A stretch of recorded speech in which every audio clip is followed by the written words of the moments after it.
Olá, tudo bem? Eu sou o professor Paulo Henrique. Eu venho mais uma vez incentivá-lo a conhecer e a prosseguir em conhecer a palavra do nosso Deus. Esta é minha série de estudos bíblicos em vídeo. Para hoje, eu trouxe, visando o seu enriquecimento, uma narrativa sumária, esquemática da vida do apóstolo Paulo, a linha do tempo, a timeline, a cronologia deste importante líder do cristianismo.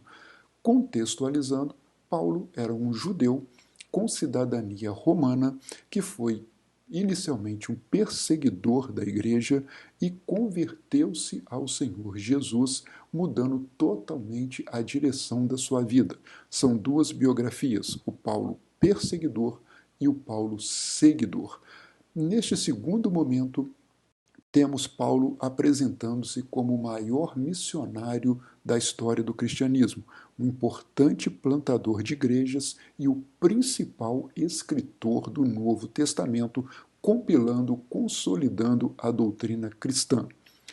O primeiro marco que temos na cronologia de Paulo é o seu nascimento, conforme Atos 7, que ocorreu na cidade de Tarso, na Cilícia. Isto ocorreu por volta do ano 5, 6 a.C., sendo, portanto, Paulo contemporâneo do nosso Senhor Jesus Cristo.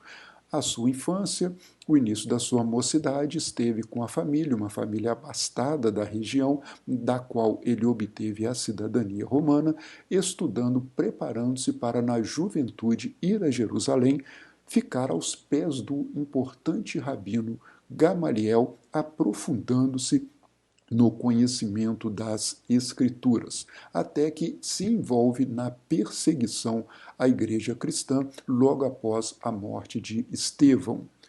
No ano 35, Paulo dirige-se à região de Damasco com cartas do Sinédrio judaico a fim de prender os cristãos, levá-los para Jerusalém. Nessa atitude extremada, violenta de perseguição, Paulo tem um encontro com o Senhor Jesus. Ele é atingido fortemente por essa presença de Cristo, fica cego, é levado para Damasco, permanece por 3 dias em jejum e em oração, até que um servo do Senhor esteve com ele, a sua visão foi restaurada e a vida de Paulo havia então mudado por completo. Ele inicia algum trabalho de pregação, de exposição ali em Damasco, mas logo na sequência ele passa 3 anos em isolamento, conforme Gálatas 1 e Atos 9, na região da Arábia. Ele vai para o deserto. O Senhor Jesus investiu 3 anos na formação dos seus discípulos e agora Paulo passa 3 anos, certamente, reestudando as Escrituras, sob a orientação do Espírito Santo e percebendo que aquele Messias prometido no Antigo Testamento havia chegado até ele, era Jesus de Nazaré. Fortalecendo-se na fé em Cristo, ele retorna a Damasco e de Damasco sobe a Jerusalém. Estamos no ano 38, conforme Atos 9, também Gálatas 1, ele chega em Jerusalém, não tem a recepção que esperava, ele logo imaginou, serei eu o líder desejado por essa igreja, eu vou ser o pastor da igreja em Jerusalém. Isto não aconteceu, ele não foi aceito, não foi recebido pela igreja, e sim levado de volta para a sua cidade, para a cidade de Tarso. Lá ele permanece durante um período, alguma divergência entre os estudiosos, se 7, 9 ou talvez até 10 anos, mas estamos por volta de 38 a 45, em que Paulo permanece naquela região, fazendo missões em caráter individual, não estando institucionalizado pela igreja, mas na Síria, na Cilícia, ele continuou de alguma forma a manifestar a palavra do Senhor. Neste meio tempo, a igreja crescia na região de Antioquia. Missionários anônimos chegaram até esta igreja vindos da perseguição que iniciou-se com a morte de Estevão, e ali havia uma igreja crescente, um importante trabalho junto aos gentios. A igreja em Jerusalém designa para Antioquia Barnabé. Barnabé identifica logo que é uma igreja com grande potencial para a disseminação do evangelho e resolve buscar Paulo. Retorna Paulo para o trabalho missionário, agora sob a liderança de Barnabé, estão na cidade de Antioquia e preparam-se para a primeira viagem missionária. Agora sim, designados pela igreja, que impôs as mãos, que orou e os enviou para a viagem missionária pela região da Ásia Menor, pela região da Panfilha e por todas as cidades da Frígia e da Galácia, em particular Antioquia da Pisídia, Icônio, Listra e Derbe. Foi a primeira viagem missionária. Retornam então Paulo e Barnabé para a Antioquia. Houve então uma divergência com respeito à circuncisão e à salvação. Paulo e Barnabé são enviados para um debate, para um concílio em Jerusalém. A doutrina foi ajustada, os missionários retornam para Antioquia.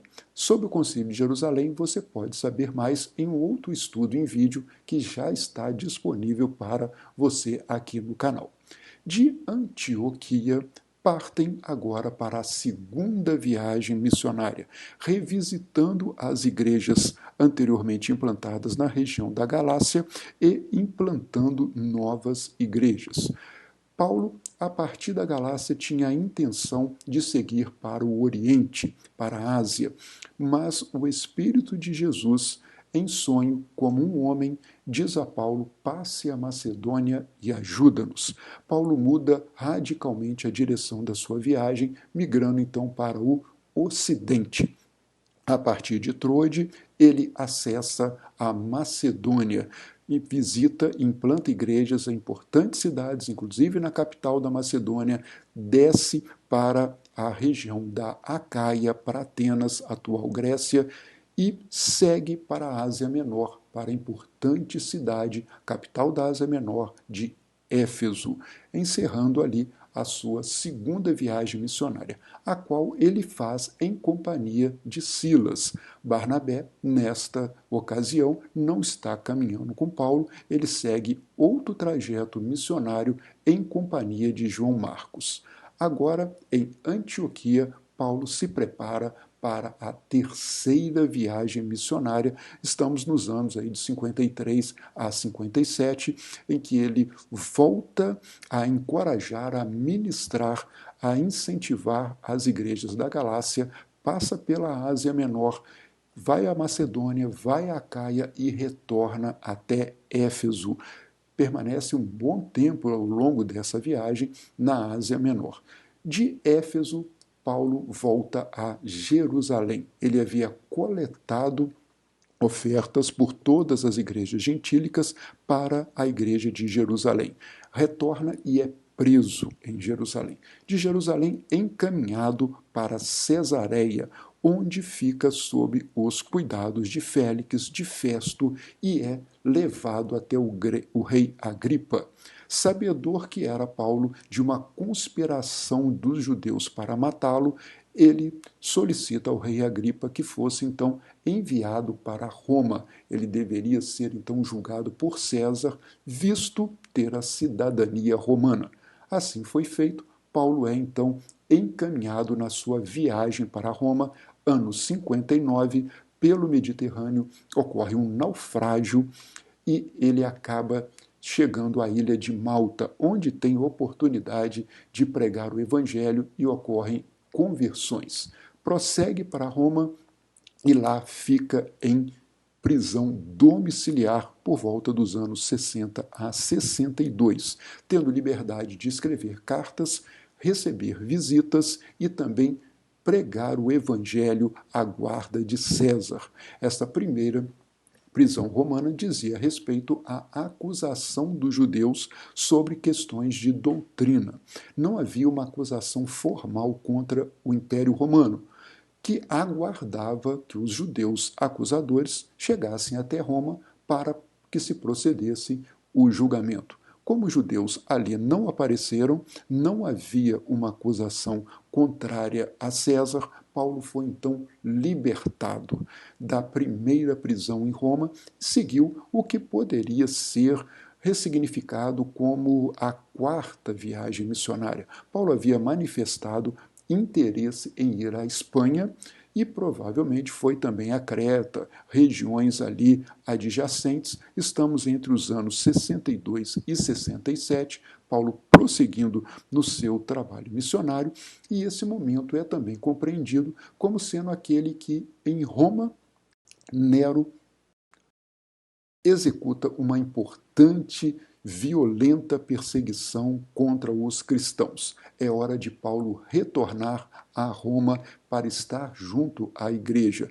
É preso novamente. Agora, segunda prisão entre os anos 67 e 68. Paulo está numa masmorra romana fria, úmida, insalubre, contando com o apoio do seu médico amigo Lucas, sabendo que dali ele chegaria à morte. A sua sentença já estava decretada por César, ele aguardava o final da sua vida desta prisão romana. E a execução tem lugar por volta dos anos 67, 68, não está bem marcado, mas ela ocorre aos muros de Roma e Paulo encerra, assim, a sua vida missionária. Mas este encerramento, ele ocorre numa condição, conforme Paulo relata em 2 Timóteo 4,7, em que ele estava seguro de ter cumprido a missão do Senhor Jesus, que havia considerado ser Paulo um vaso escolhido para levar a palavra de Deus aos judeus, aos gentios, aos seus reis, por todo o Império Romano, e Paulo encerrava sua vida com a convicção de que havia combatido o bom combate, terminado a corrida e guardado a fé. A minha expectativa é que você tenha se interessado bastante sobre este assunto, que você dedique-se a estudo principalmente das cartas de Paulo e do livro de Atos para aprofundamento. Alguns desses temas, se for da vontade de Deus, e se você também manifestar o seu interesse aqui nos comentários, nós poderemos aprofundar, fazer vídeos específicos sobre passagens destas da vida de Paulo, e isto estará certamente à sua disposição. Eu agradeço muito a sua participação, espero que você se inscreva no canal, que você compartilhe esse vídeo e que o Senhor te abençoe e te guarde. Tchau.